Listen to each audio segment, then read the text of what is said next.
कितना बड़ा क्रूर है ये देश का तंत्र कि मैं सुप्रीम कोर्ट में जाऊं कोई मुकदमे की फरियाद को लेकर तो अंग्रेजी में ही ड्राफ्टिंग करनी पड़ेगी पिटीशन, और अंग्रेजी में ही बहस करनी पड़ेगी, और फैसला भी अंग्रेजी में आएगा जबकि मैं नहीं जानता उसे। मुझे न्याय मेरी मातृभाषा में क्यों नहीं मिलना चाहिए?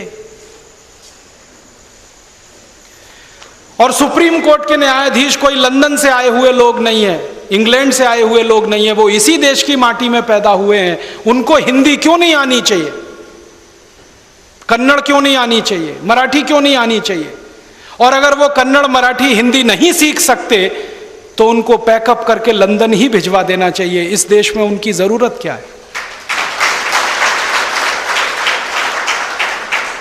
हम ऐसे न्यायाधीशों का खर्चा अपने टैक्स के ऊपर कैसे बोझा ले सकते जो हमारी मातृभाषा में फैसले नहीं दे सकते?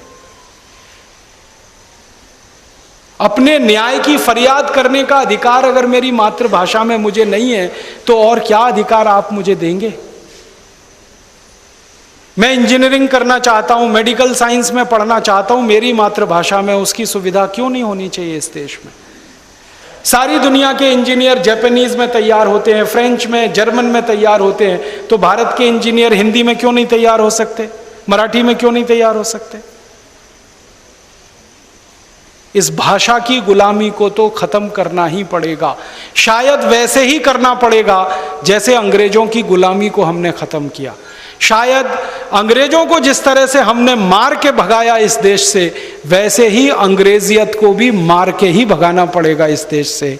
ये जाएगी नहीं आसानी से।